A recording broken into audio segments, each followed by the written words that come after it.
నల్గొండ పట్టణంలోని మంత్రి కోమటిరెడ్డి వెంకటరెడ్డి క్యాంపు కార్యాలయంలో లబ్ధిదారులకు సీఎం రిలీఫ్ ఫండ్ చెక్కులను పంపిణీ చేసిన కాంగ్రెస్ నాయకులు.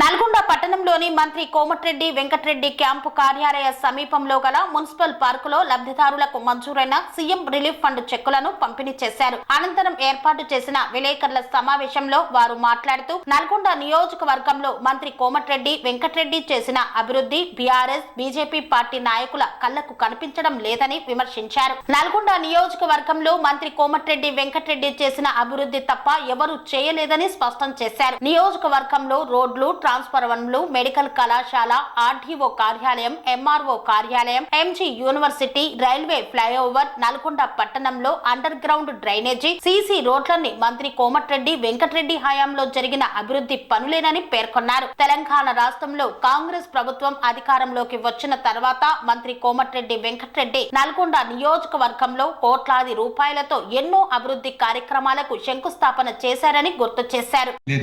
పిల్లగాళ్ళందరికీ అవగాహన ఉన్నప్పుడు ఆ పార్టీ పనిచేస్తున్నా కూడా అర్థమైతలేదు వాళ్ళకి.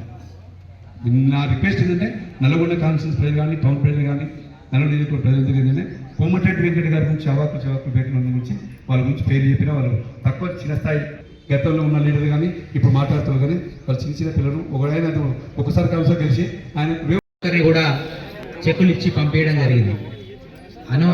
అనివార్య కారణాల వల్ల చాలామంది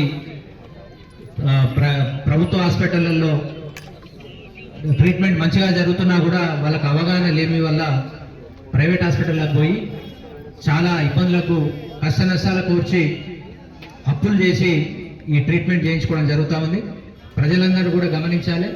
ప్రభుత్వ హాస్పిటళ్లలో ముఖ్యంగా మన నల్గొండ పట్టణానికి సంబంధించినటువంటి గవర్నమెంట్ హాస్పిటల్లో ఇప్పటికే మెడికల్ కాలేజ్ కూడా శాంక్షన్ కావడంతో పెద్ద ఎత్తున డాక్టర్లు కూడా అవైలబిలిటీ ఉంది. ఇక్కడ స్పెషలైజేషన్ డాక్టర్లు కూడా అందుబాటులో ఉన్నారు కాబట్టిగా ఈ సౌకర్యాన్ని ప్రజలందరూ కూడా సద్వినియోగం చేసుకోవాలని చెప్పేసి తెలియజేస్తా ఉన్నాం. ప్రైవేట్ హాస్పిటల్లో పోయి అప్లపాలయ్యే బదులు గవర్నమెంట్ హాస్పిటల్లో ఉన్నటువంటి అన్ని సదుపాయాలను కూడా పట్టణ ప్రజలు అదేవిధంగా నల్గొండ నియోజకవర్గానికి సంబంధించిన ప్రజలు ఉపయోగించుకోవాల్సిందిగా ఈ సందర్భంగా తెలియజేస్తా ఉన్నాం. ఈ కార్యక్రమంలో చెక్కులు రావడానికి సహకరించినటువంటి మా ప్రీతమ నేత మంత్రివర్యులు R&D శాఖ మంత్రులు మరియు అదేవిధంగా సినిమాటోగ్రఫీ శాఖ మంత్రులు గారికి ప్రత్యేకమైన ధన్యవాదాలు తెలియజేస్తా ఉన్నాం. అదేవిధంగా రేపు 7వ తారీఖు నాడు మన ముఖ్యమంత్రి వర్యులు రేవంత్ రెడ్డి గారు నల్గొండ పర్యటనకు రాబోతా ఉన్నారు కాబట్టి నల్గొండ పర్యటనలో భాగంగా అనేక రకాల శంకుస్థాపనలు చేయబోతా ఉన్నారు, ప్రారంభోత్సవాలు చేయబోతా ఉన్నారు. ముఖ్యంగా మెడికల్ కాలేజ్ని కూడా ప్రారంభించబోతున్నారు. అదేవిధంగా గ్రంథాలయానికి సంబంధించినటువంటి స్థలము మా నల్గొండ మున్సిపాలిటీ పక్కన ఉన్నటువంటి పాత టౌన్ హాల్ ప్లేస్లో ఇవ్వడం జరిగింది. ఆ ప్లేస్లో శంకుస్థాపన కార్యక్రమాన్ని కూడా నిర్వహిస్తున్నారు. అదేవిధంగా సెట్విన్ తరఫున ఏర్పాటు చేసినటువంటి స్కిల్ డెవలప్మెంట్ సెంటర్ని కూడా దేవరకొండ రోడ్లో శంకుస్థాపన ప్రారంభోత్సవం చేయబోతా ఉన్నారు. అదేవిధంగా నల్గొండ పట్టణంలో 109 కోట్ల రూపాయలతోటి నిర్మించబోతున్నటువంటి మన స్టామ్ వాటర్ డ్రైన్స్ కానివ్వండి, అదేవిధంగా సీసీ రోడ్ల శంకుస్థాపన కూడా చేయబోతా ఉన్నారు. కాబట్టి నల్గొండ పట్టణానికి సంబంధించిన పెద్దలు ప్రజలందరూ కూడా పెద్ద ఎత్తున తరలి రావాలి. ఎందుకంటే మనం ఎంత ఎక్కువ మంది వచ్చి వారిని ఆశీర్వదిస్తే వారు అన్ని ఫండ్స్ మనకి ఇవ్వడానికి సుముఖత చూపిస్తారు. కాబట్టిగా మీరందరూ కూడా పెద్ద ఎత్తున తరలి రావాలి. ప్రతి వార్డు నుంచి కూడా కనీసం 1000 మంది వచ్చి నల్గొండ పట్టణంతో ఈ అవకాశం ఇచ్చిన పెద్దలకు ధన్యవాదాలు తెలియజేస్తుంది. గౌరవ మంత్రులు గారి క్యాంప్ ఆఫీస్లో సీఎం రిలీఫ్ ఫండ్ చెక్ల పంపిణీ కార్యక్రమానికి ముఖ్యంగా పట్టణ నాయకులు, పట్టణం అధ్యక్షులు, అదేవిధంగా స్థానిక కౌన్సిలర్లు, ముఖ్య నాయకులు నల్గొండ వెంకటరెడ్డి గారు మంత్రిగా ఉన్నప్పుడు ఉమ్మడి ఆంధ్రప్రదేశ్లోనే నల్లగొండ నియోజకవర్గానికి అందిన సీఎం రిలీఫ్ ఫండ్ చెక్కులు తెలంగాణ ఉమ్మడి ఆంధ్రప్రదేశ్లోనే మొట్టమొదటి నియోజకవర్గాన్ని ఇచ్చింది. అదేని దృష్టిలో పెట్టుకొని మనం మంత్రివర్యులు కోమటిరెడ్డి వెంకటరెడ్డి గారు ప్రత్యేకంగా సీఎం రిలీఫ్ ఫండ్ చెక్కులని ఏదో ఇక్కడ పిఏకి ఇచ్చి అది ఎక్కడ పోతుందో అది ఎప్పుడు వస్తుందో అనేది కాకుండా ప్రతి ఒక్క చెక్కుని వారు దాన్ని పర్సూ చేసుకుంటూ త్వరితగతిన ఆ బెనిఫిషియర్కి అందే విధంగా ఈరోజు గత 3 మాసాలకి ఉన్న చెక్కులు మొత్తం రావడం జరిగింది. కాబట్టి ఇంతకుముందు మా పట్టణ అధ్యక్షులు చెప్పినట్టు ఎక్కడ కూడా గతంలో మాదిరిగా ఎవరైనా సీఎం రిలీఫ్ ఫండ్ చెక్ అందుకున్నప్పుడు మధ్యవర్తుల ద్వారా కానీ ఎక్కడ కూడా మీరు సంప్రదింపులు అవసరం లేదు. అక్కడ ఉన్న స్థానిక నాయకులను తీసుకొని వచ్చి ఇక్కడ క్యాంప్ ఆఫీస్లో మీరు ఆ చెక్కు తీసుకోవాలి. ఎందుకంటే గతంలో చాలా మందిని చూసినాం, అమౌంట్ ఎక్కువ వస్తే ఏదైనా బెనిఫిషియరీ చూస్తారు. కాబట్టి ఎక్కడ కూడా ₹1 కూడా మీరు ఎవరికి ఇవ్వాల్సిన అవసరం లేదు. ఇక్కడ క్యాంప్ ఆఫీస్కి వచ్చి ఆ చెక్కును తీసుకోవాల్సిందిగా మేము విజ్ఞప్తి చేస్తా ఉన్నాం. అదేవిధంగా ముఖ్యంగా డిసెంబర్ 7, 2023 నాడు గౌరవ ముఖ్యమంత్రి రేవంత్ రెడ్డి గారి ప్రమాణ స్వీకారం, అదేవిధంగా మన ప్రియతమ నాయకులు R&B మినిస్టర్గా ప్రమాణ స్వీకారం చేసి సంవత్సర కాలంలో 7వ తారీఖు 2020 నాడు ఇదే విధంగా నల్లగొండ నియోజకవర్గంలో వరాల జల్లు కురిపించడానికి వస్తున్న గౌరవ ముఖ్యమంత్రి గారికి ఘన స్వాగతం తెలియజేయాలని ప్రతి ఒక్కరికి విజ్ఞప్తి చేస్తూ, ముఖ్యంగా మహిళా సోదరీమణులు అదేవిధంగా యువత మంత్రివర్యులు ఎప్పటి నుంచో చెప్తా ఉన్నాడు. ఎందుకంటే గతంలో మాదిరిగా కాకుండా ఎక్కడైనా ఒక పకడ్బందీ తోటి, ఎందుకంటే వచ్చేది స్థానిక సంస్థల ఎన్నికలున్నాయి జనవరిలో 14వ తారీఖు నాడు.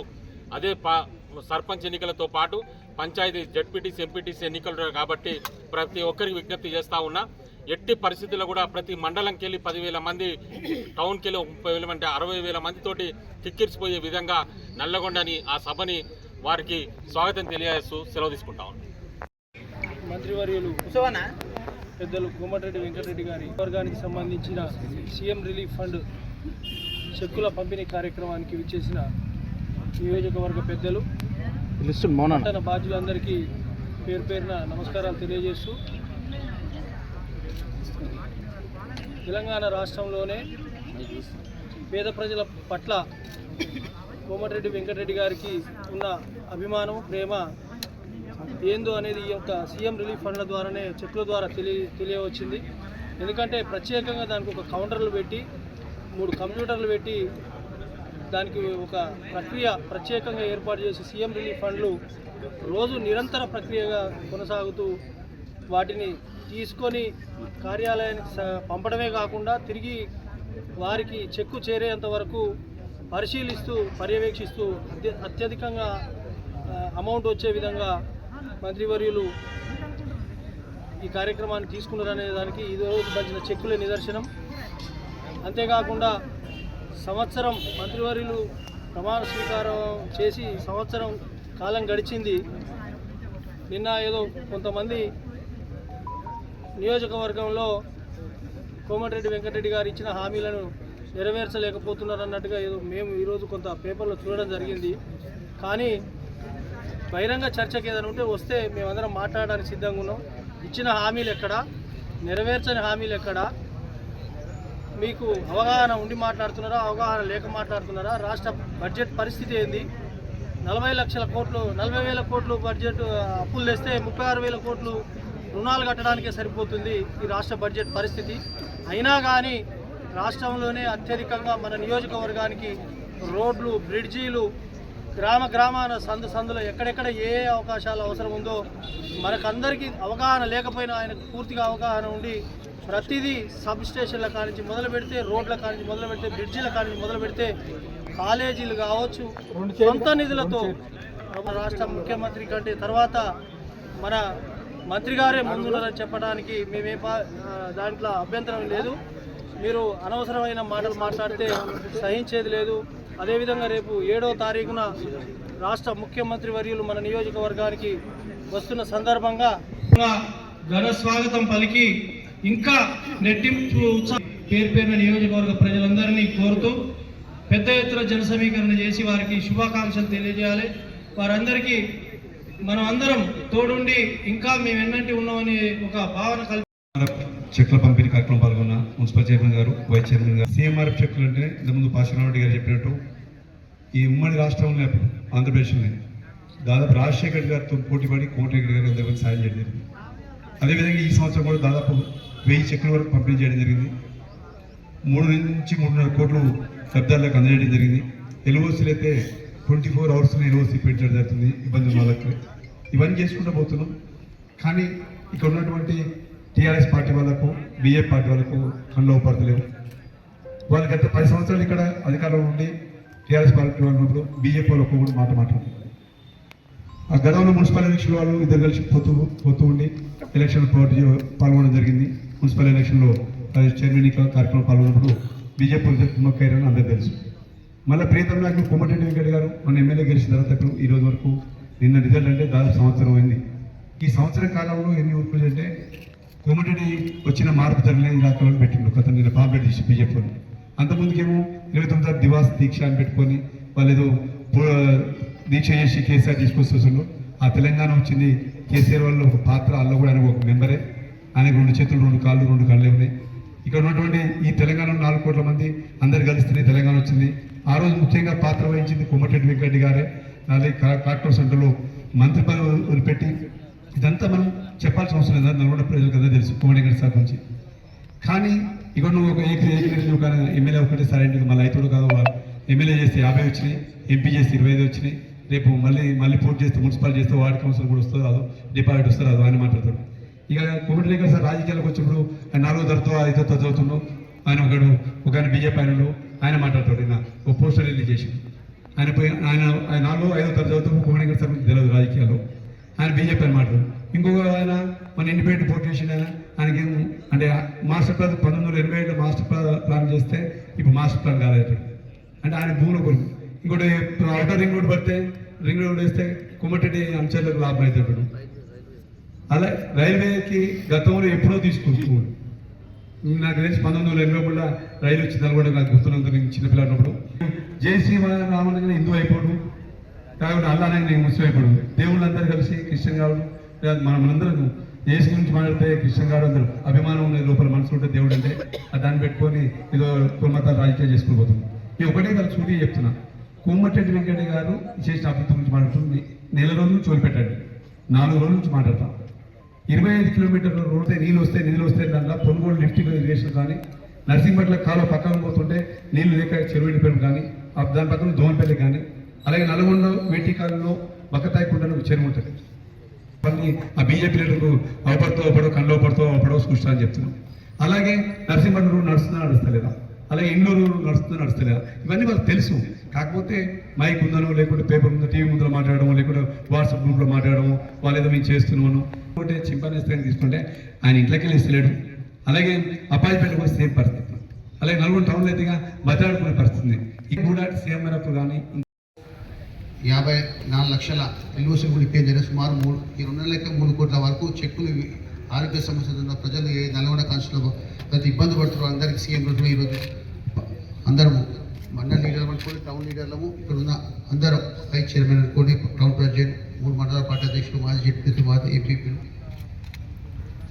అలాగే రేవంత్ రెడ్డి గారు డిసెంబర్ 7th నాడు ఏదైతే ప్రజాప్రభుత్వం సీఎంగా రేవంత్ రెడ్డి గారు ప్రమాణ స్వీకారం గౌరవ మంత్రి గారు ఆ రోజు రోడ్డు భవన శాఖ మంత్రి ప్రమాణ స్వీకారం సంవత్సరం సందర్భంగా నల్గొండ పట్టణంలో ఎన్జీకాల బహిరంగ సభ ఉంది. అలాగే నల్గొండ ఈ సంవత్సర కాలం మాకు ఇచ్చింది 5 సంవత్సరాల మ్యాండేట్. ఈ సంవత్సర కాలం 3-4 నెలలు మాకు ఎలక్షన్ పోయింది, ఎలక్షన్ కోడ్లో పోయింది, ప్లస్ 1 నెల మళ్ళీ ఎమ్మెల్సీ ఎలక్షన్ 4 నెలలు పోయింది. నేను చేసిన ఏ పనులు అనేది కళ్ళకు కనిపిస్తలేవు. 216 కోట్లు నల్గొండ పట్టణాలు కూడా నడుస్తుంది. సుమారు ఈరోజు 12వ వార్డు 12 వార్డుల వర్క్ నడుస్తుంది. 10 ట్యాంకులు మే వరకు పూర్తి చేయగలుగుతాం. ఒక్కొక్క ట్యాంకు 3 నుంచి 4 కోట్లు. అలాగే శివారు గ్రామ పంచాయతీ 5 ఏదైతే మెర్జ్ అయిన 13, 14, 15, 16, 17 కొద్దిగా వేసి ఆగింది. మొత్తం 16 కిలోమీటర్ సీసీ రోడ్లు వేయడం జరిగింది. ఇంకా వీటికి నీళ్ళు సరిపోలేదు సార్. గౌరవ సీఎం గారు ఒప్పించి 109 కోట్లు టెండర్ 16 తారీఖున అయిపోతుంది, క్లోజ్ అవుతుంది. దానికి ఫౌండేషన్ కూడా సీఎం గారు ఫౌండేషన్ వేస్తున్నారు. అలాగే పట్టణంలో స్కిల్ డెవలప్మెంట్ అంటే ఈరోజు ఉపాధి అవకాశాలు లేని వాళ్ళకు నైపుణ్యం దానికోసం ఐటీలో 25 కోట్లు. అలాగే సెట్విన్ ద్వారా ప్రైవేట్ ప్రభుత్వ దానికి సెట్విన్ వాళ్ళే ఎంప్లాయ్మెంట్ ఇస్తారు. అది బిల్డింగ్ ఇప్పుడు రైతు బజార్ దగ్గర అది కూడా సీఎం గారు రేపు ఓపెన్ చేస్తున్నారు. మెడికల్ కాలేజ్ ఓపెన్ చేస్తున్నారు. నర్సింగ్ కాలేజ్ 40 కోట్లు. వాళ్ళు 2014 నిజంగా నల్గొండ మాస్టర్ ప్లాన్ అనేది 2014 పైలట్ ప్రాజెక్ట్ సెలెక్ట్ అయింది. 10 ఏళ్ళ టీఆర్ఎస్ గవర్నమెంట్లో ఇంతవరకు కానీ ముందుకు పోలే. మేము 6 నెలల ఈ డిసెంబర్ ఎండింగ్ జనవరి మాస్టర్ ప్లాన్ నల్గొండ పట్టణ మాస్టర్ పూర్తి చేస్తాం. ఏ పట్టణానికి మాస్టర్ ప్లాన్ అంటే అవగాహన లేని నాయకులు చెప్తున్నాం. 1980 నల్గొండ మున్సిపల్ అప్పుడు బడ్జెట్స్ లేవు, 20 ఏళ్ళకు ఒకసారి చేస్తారు. అంటే మళ్ళీ 3-4 ఏళ్ళు కూడా చేస్తాను. మా ప్రభుత్వం లేదు అప్పుడు. అయినా వచ్చిన సంవత్సరంలోనే ప్రజలు ఇబ్బంది పెట్టకుండా మాస్టర్ ప్లాన్ పూర్తి చేయడం, అది కూడా సార్ నిజు గారు ఒప్పించారు. దాని ఎమ్మెల్యేగా ఉన్న 2010 సాయంత్రం. ఇప్పుడు మళ్ళీ ఒక 8 సబ్స్టేషన్ 60 రోజులుగా బీట్ పార్క్ల సబ్స్టేషన్ పూర్తయింది. ప్రారంభం వచ్చేది ముందుంది. ప్రజలకు ఎలాంటి ఇబ్బంది వాళ్ళంతా పెద్ద పెట్టి 4 నెలలకు జిల్లా ప్రెసిడెంట్ ఇస్తారు. ఏం పార్టీ నాకు అర్థం కావట్లేదు. జగన్ 4 నెలలకు జిల్లా ప్రెసిడెంట్ వస్తుంది. మేము చదువుకున్న రోజుల్లో కూడా మేము కూడా ఉన్నాం అక్కడ. కానీ ఇలాంటి వచ్చిన మాటలు తనకు అందరి మాటలు చాలా తక్కువ ఊహించుకోండి. మీరు ఎక్కువ ఊహించుకోండి. మీకు డెవలప్మెంట్ మాకు 5 ఏళ్ళు ఇచ్చింది. 5 ఏళ్ళ సంవత్సరంన్నరలో ఇవన్నీ పూర్తి చేయకపోతే అప్పుడు మాట్లాడండి. మాకున్న 4-5 నెలల ఎలక్షన్కి పోయినా కూడా ఇన్ని అమృత్ స్కీమ్ 10 జిల్లాలు నడుస్తున్నాయి. వెంకరెడ్డి గారు కాన్స్టిట్యూషన్ ఒక్క దగ్గరనే 36 కిలోమీటర్లు అయిపోయింది. మాకు ఇచ్చింది 20 మండలాలు. మా పట్టణం నుంచి అందరూ భారత తరలియాలు ప్రజలను కోరుకుంటున్నాం. ఈ పత్రికా సమస్య ఇచ్చిన అందరికీ ధన్యవాదాలు. సెరెనిటీ మోడల్ హై స్కూల్ విద్యార్థులకు అమ్మఒడి, సామాన్యులకు అందుబాటులో ఉన్న బడి సెరెనిటీ. మేడ్చల్ జిల్లాలో మేటిగా నిలిచి సాటిలేని ఫలితాలను సాధిస్తున్న #1 స్కూల్ సెరెనిటీ. మా ప్రత్యేకతలు ప్రతి విద్యార్థి పట్ల వ్యక్తిగత శ్రద్ధ, activity based learning and digital classrooms, computer lab, 100% ఫలితాలు, sports and cultural activities, yoga, abacus మరియు Vedic maths education. Please visit Serenity Model High School, Nagaram. Admissions are in progress. Call 040-271-46899 and 040-271-48699.